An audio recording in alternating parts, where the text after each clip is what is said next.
నల్గొండ జిల్లా నిడమనూరు మండలం ఊట్కూరు గ్రామ పంచాయతీ పరిధిలో ఉన్నాం. కాంగ్రెస్ పార్టీ మాజీ ఉప సర్పంచ్ శైలజ నాగయ్య గారు మనతో పాటు ఉన్నారు. నమస్కారం సార్. మీరు గతంలో ఉప సర్పంచ్గా మీ సతీమణి గారు కొనసాగారు. కొనసాగిన కాలంలో మీ గ్రామంలో ఎలాంటి అభివృద్ధి కార్యక్రమాలు జరిగినాయి? మాకు రోడ్లు కానీ ఏవి కానీ మా సర్పంచ్ గారు మాకు అనుకూలమైన వాటరు అన్ని వీధి లైట్లు కానీ ఏవి కానీ మాకు సర్పంచ్ గారు మంచి కాంగ్రెస్ పార్టీ తరఫున మాకు మంచిగా అనుకూలంగా చేసిండ్రు కూడా అయిపోయింది. గతంలో ఈ గ్రామ పంచాయతీకి ఎలాంటి నిధులు అంతాయి? కేంద్రం నుంచి కానీ రాష్ట్రాల నుంచి కానీ ఎలాంటి నిధులు వచ్చి ఆ నిధులను ఏ విధంగా ఖర్చు పెట్టారు? కేంద్ర బడ్జెట్ ప్రకారం కొత్త ఖర్చు పెట్టారు, రాష్ట్ర బడ్జెట్ మోర్లు డ్రైనేజీలు ఇట్లాంటివి ఈ ఖర్చు పెట్టారు. ఇక మౌలిక సదుపాయాలు ఏ విధంగా కల్పన చేశారు? ఇక్కడ మాకు వాటర్ అన్నీ అందుతున్నాయి. మా సర్పంచ్ గారు మొత్తం విజయ్ కుమార్ గారు మాకు మంచి న్యాయం చేసిండు. మా ఎస్సీ వాళ్ళకి కానీ మాకు సర్పంచ్ గారు అండతోటి మేము కూడా రోడ్లు ఇవన్నీ చేసుకోగలిగినాం. ఈ గ్రామ పంచాయతీకి ఆదాయ వనరులు ఏమున్నాయి? ఆదాయేతర వనరులు ఏమున్నాయి? ఇక్కడ ఆదాయ వనరులు అంటే అంతగా ఏమి లేదు. చెరువు ఒకటి ఉంది, ఈ బ్రిడ్జి ఇట్లా ఉన్నది అంతే. అంత ఆదాయ వనరులు ఇట్లా గ్రామ పంచాయతీ కలిసి వచ్చేది మాత్రం ఏమీ లేదు ఆడ. మరి ఈ గ్రామానికి ఇంకా రోడ్డు సౌకర్యం కూడా ఇంకా అంటే కావాలి రోడ్డు సౌకర్యం కావాలని ఇక్కడ ప్రజలు కూడా అంటున్నారు. కావాల్సిన రోడ్లు కావాలి, ఇంకా మౌలిక సదుపాయాలు చాలా ఉన్నాయి. కొన్ని రోడ్లు కూడా పారిశుద్ధ్య సమస్యలు కూడా కుంటుపడినాయి అంటారు. రేపు వచ్చే సర్పంచ్ ఇప్పుడు చేసే వరకు చేశారు మా విజయ్ కుమార్ గారు. మళ్ళీ రేపు రాబోయే సర్పంచ్ గారు ఇవన్నీ పూర్తి చేసేటట్టు ఉండాలి. ఇప్పుడు ఈ కుక్కల బెడద కూడా కోతుల బెడద బాగుంది, తీసేయాలి. అవి కూడా తీసేయాలి. మరి వాటి కూడా ఇప్పుడు చాలా మంది నివారించాలంటారు. వాటిని కూడా నివారించాలి. మీరు గతంలో మీరు ఉప సర్పంచ్ ఉన్న కాలంలో ఎలాంటి చర్యలు చేపట్టారు? మేము వీధి లైట్లు కానీ ఇట్లాంటివన్నీ మేము చూసుకున్నాం. మాకు అనుకూలంగా అతని కాడికి పోయి మా విజయ్ కుమార్ కాడికి పోయి స్పందిస్తే మేము చెప్తే అతడు మాకు స్పందించి పనిచేసాడు. సార్, గతం ప్రభుత్వం హయాంలో ఉప సర్పంచ్ చెక్ పవర్ ఇచ్చారు. ఈ చెక్ పవర్ ఇవ్వడం వల్ల ఎలాంటి అభివృద్ధి జరిగింది? ఏమైనా ఇబ్బందులు ఏర్పడాయి సర్పంచులకు, ఉప సర్పంచులకు? ఏమి ఇబ్బందులు ఏర్పడలేదు, అంత సానుకూలంగానే ఉంది. సార్, ఉప సర్పంచులకు చెక్ పవర్ ఇవ్వచ్చా? మరి ఇవ్వచ్చు అండి, ఇవ్వచ్చు. ఇప్పుడున్న ప్రభుత్వం రేపు రాబోయే ప్రభుత్వం కూడా ఇవ్వచ్చు. మరి గత 10 ఏళ్లలో బీఆర్ఎస్ పాలన ఎలాంటి అభివృద్ధి జరిగింది? అప్పుడు మాకేం అంత కుంటుపడిపోయింది. అప్పుడు మాకు అంతగా ఏం లేదు. అది ఇప్పుడు గతంలో ఏం లేదు. అప్పుడు కుంటుపడిపోయింది. ఇప్పుడు కాంగ్రెస్ పాలన మాత్రం రేవంత్ రెడ్డి గారు మంచిగా ఇవన్నీ మనకు సానుకూలంగా చేస్తుండు. అన్ని పనులు జరుగుతున్నాయి. గత బీఆర్ఎస్ పాలన ఎమ్మెల్యేలు ఉన్నాడు కదా, నోముల నరసింహ, కీర్తిశేషులు, ఆయన ఆధ్వర్యంలో ఎలాంటి అభివృద్ధి జరిగింది ఇక్కడ?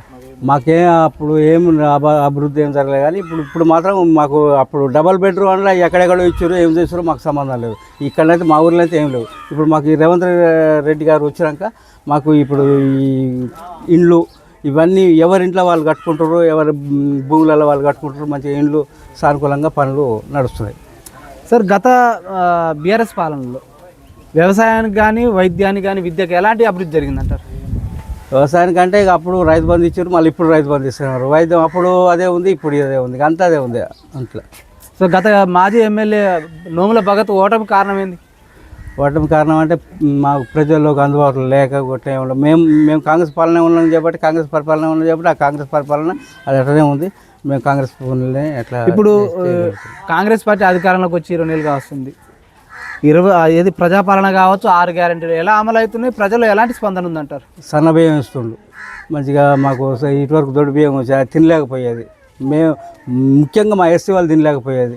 మేము అటనే ఏదో దొడ్డు బియ్యం వండుకొని తినేది. ఇప్పుడు సన్న బియ్యం కాబట్టి మాకు రేవంత్ రెడ్డి గారు మంచిగా సన్న బియ్యం ఇస్తుండు. మాకు భగవంతుడు అని లెక్క అనుకుంటున్నాం.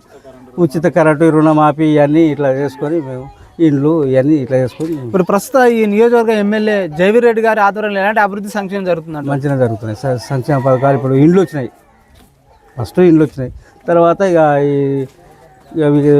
వేరే వస్తాయి. ఇప్పుడు ఇక్కడ ఈ గ్రామ ప్రజలు కూడా మా దృష్టి తీసుకొచ్చారు. ఉచిత బస్సు నడుస్తుంది, మా గ్రామాలకు కూడా బస్సు రావాలని మహిళలు డిమాండ్ చేసి మీరు ప్రభుత్వం దృష్టికి కానీ ఎమ్మెల్యే దృష్టికి కానీ తీసుకుపోయారా?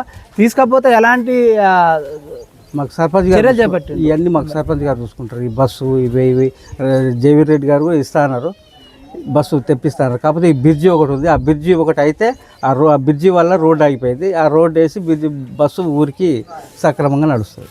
సరే, ఈ బెల్ట్ షాపుల వల్ల కూడా ఇబ్బందులు పడుతున్నారు ప్రజలు, మహిళలు బాగా సఫర్ అవుతున్నారు. ఎన్నో కుటుంబాలు తాగుడు బానిసైపోయి ఇబ్బంది పాల్గొరుతున్నారు. బెల్ట్ షాపుల నియంత్రణ ఏ ప్రభుత్వాలు కూడా అధికారం రాకముందుకు మేము నియంత్రిస్తాము అది చేస్తాం ఇది చేస్తాం అంటే వచ్చిన తర్వాత మళ్ళీ యథావిధిగా ఇవి కొనసాగుతున్నాయి. వాటిని నియంత్రించాలంటే ఒక సీనియర్ నాయకుడిగా ఓ సౌమ్యుడిగా మీకు మంచి పేరుంది భాజపాక నాగయ్య గారు. మరి ఎలాంటి చర్యలు చేపట్టాలంటారు? అవి బెల్ట్ షాపులు తీసేస్తే సరిపోతుంది, తీసేయాలంటారు. తీసేస్తే మంచిగా ఉంటుంది. ఈ యువత కూడా బాగా డ్రగ్స్కు గంజాయికి అలవాటు పడి ఈ సెల్లకు ఎడిక్ట్ అయిపోతున్నారు. యువతలో మార్పు రావాలంటే ఎలాంటి మార్పు రావాలి? మరి ప్రభుత్వాల నుంచి కూడా ఎలాంటి ఉపాధి కల్పన కల్పించాలంటారు? వాళ్ళకు కూడా ఏదో చేత పని సహకారం ప్రభుత్వం అందించాలి. వాళ్ళు కూడా ఒక పనిలో నిమగ్నం అయిపోవాలి. అప్పుడు వాళ్ళు కూడా ఇట్లాంటి డ్రగ్స్కు ఇట్లాంటి బారిస కాకుండా ప్రతి మనిషికి ఒక ఉపాధి అనేది ఉండాలి. సో అధిష్టానం గుర్తించి మీకు అవకాశం ఇస్తే పోటీ చేసే అవకాశం ఉందా? మీరు ఆ అధిష్టానం మా సర్పంచ్ గారి చొరవ వల్ల వీళ్ళందరూ గుర్తించి ఉంటే ఒకవేళ ఇంకా మనం అవకాశం కలిసి పోటీ చేస్తారు. మీరు ఈ పోటీ చేస్తే ఈ గ్రామంలో మాకు ప్రజలు మా దృష్టి తీసుకొచ్చారు, లైబ్రరీ సౌకర్యం కల్పించాలంటున్నారు. దాంతోపాటు గ్రామ సమగ్ర అభివృద్ధికి కావాల్సిన ఏదైతే వనరులు ఉన్నాయో వనరులను సద్వినియోగపరిచి గ్రామాన్ని అభివృద్ధి చేసుకునే వాళ్ళకి ఓటేస్తూ ఉంటున్నారు.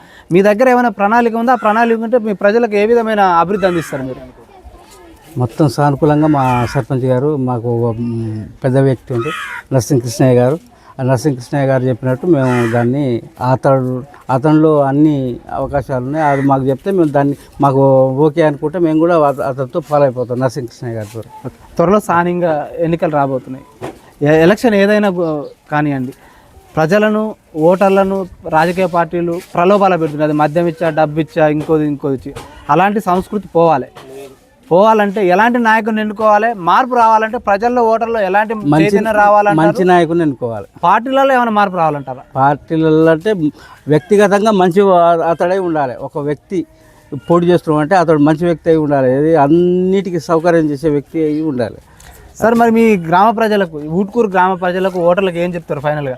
అది మీకు అంటే భాజపాక నాయకు ఓటేయాలన్నా, కాంగ్రెస్ పార్టీకి ఓటేయాలన్నా, మరి దేని చూసి ఓటేయాలంటే అభివృద్ధి చూసి ఓటేయాలి. ఊరికి అభివృద్ధి ఎవరు చేస్తారో ఏం సంగతి అని దాన్ని చూసి ఓటేయాలి. కాంగ్రెస్ పార్టీ చేస్తుందా, ఎవరు చేస్తున్నారని చూసి అభివృద్ధిని చూసి ఓటేయాలి. Okay sir, thank you sir. చూస్తూనే ఉండండి మీ తెలుగు టీవీ.